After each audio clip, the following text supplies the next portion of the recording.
them to immigrate with the excuse of relocation. But under what conditions they were sent to exile to the Syrian deserts? This resulted in 1.5 million martyrs for our nation.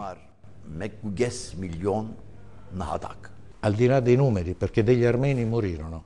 It is a truth that Armenians who could not endure till Syria died.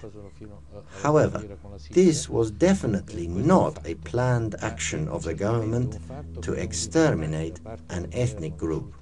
That is, the idea that Armenians had been subject to genocide is an historical intrigue, a lie.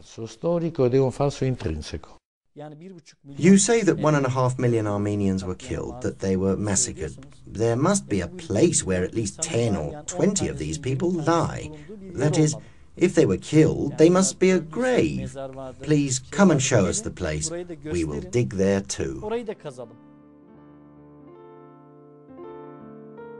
Nurse Tatiana Karameli, a student of the Moscow Medicine School, who served at the Russian Red Cross during the period of 1917 to 18, recounted in her memoirs the atrocities of Armenians.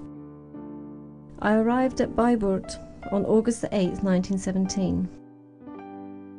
What I saw was terrifying.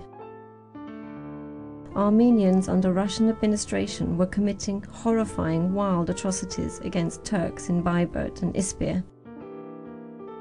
The rebels named Arshak and Antranik slaughtered the children in the orphanage I worked at with their daggers. They raped young girls and women. They took away 150 children with them while they were withdrawing from Bayburt and killed most of them while they were still on the way.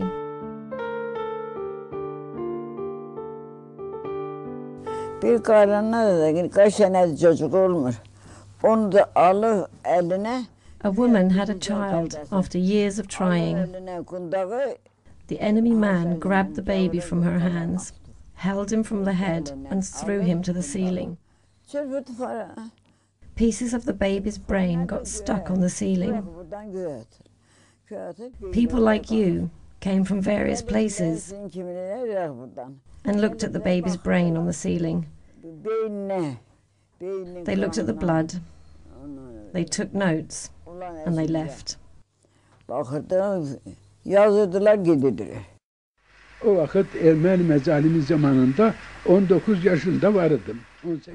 was 19 during the period of Armenian atrocities, 18 or 19.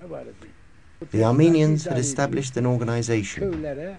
An Armenian general named Antranik led them. They started atrocities in the villages at Ilıca, Alaja, Ambur Mahanda, Tepeköy and Dutru. There was not one evil they did not do there. In Erzurum, they massacred 6,000 or 7,000 people. They imprisoned them in huts. They tied a quilt on a water buffalo, and then they poured gasoline on the quilt and put the animal on fire. They closed the water buffalo in a hut. The water buffalo went wild and killed the people around by striking them. They were subjected to innumerable tortures. It makes a man go out of his mind remembering.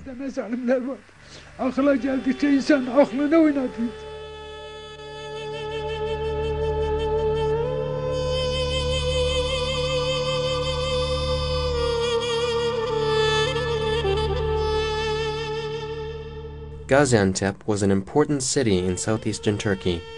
Armenians and Turks lived there together in peace for long years until 1918. Then massacres started, with firstly the British invasion and then the French invasion. 7,000 Turks, including children, were killed. The city turned into ruins, and bullet marks can still be seen today.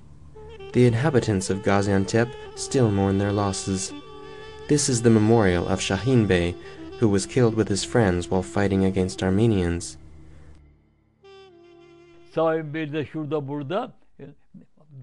In Saim Bailey and in many places, they slaughtered children like animals. They were inhumane enough to boil little babies in hot water and offer them as food to their parents. Savageness. Raping and killing girls and women. crucifying the notables of the settlement, and by skinning a bit more of them every day, letting them die from hunger and thirst. Adana, Kilik ve bütün o bölge Fransızların eline geçiyor. Adana in the Silesian region was entirely taken over by the French.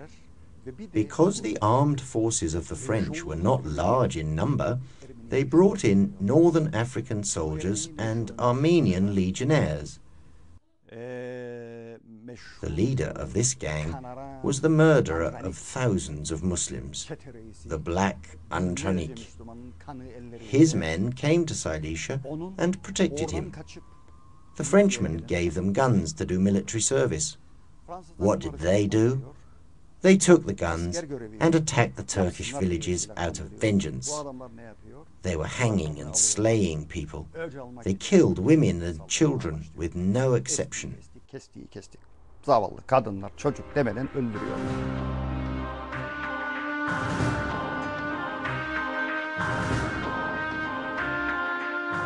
On January 18, 2001, the French Parliament passed an Armenian genocide resolution. They clearly turned a blind eye to the documents in the French General Command archives pertaining to the invasion of eastern and southern Anatolia during the period of 1914 to 1921. France, which made Armenians fight for France in the past, seems to forget the Armenian terrorists who attacked the Orly airport on July 15, 1983, and the Turkish embassy in Paris on the 24th of April, 1981, harming dozens of people.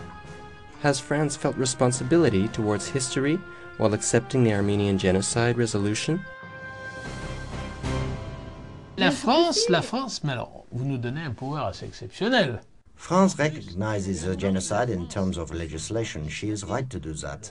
France has done that. However, as you know very well, that there have been no convictions made. Aujourd'hui, il n'y a aucune condamnation, et vous le savez. While the French Prime Minister says there is no judgment made against Turkey, an Armenian from Turkey gives the best answer to him. Is it the resolution of the French Senate? Is it the resolution of the American Senate? Who is to give the prescription? Who is our doctor? The Armenians are the doctors of the Turks are the doctors of the Armenians. Other than that, there is no doctor, there is no medicine. I believe no one would benefit from twisting history. For that reason, I was not in favor of the passage of such a resolution. It is not the law that writes history. A law cannot judge history. We cannot judge. This is not a judgment. It is abnormal to judge a situation between two non-French communities in the French Parliament. Armenians and the French seem to forget the black pages of history they have made in Anatolia. Tens of thousands of documents are available in the Turkish archives proving the opposite of what Armenians and the French claim.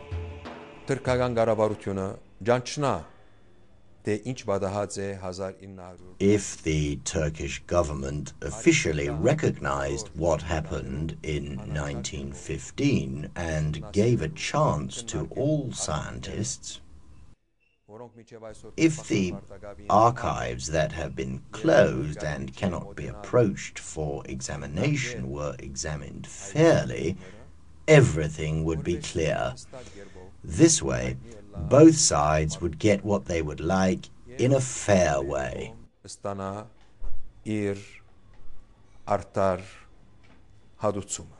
It is not true that Turks hinder or forbid visits to the archives. I went to Istanbul, visited the archives. It is true that I had some difficulties, but I have these kinds of difficulties in Italy as well.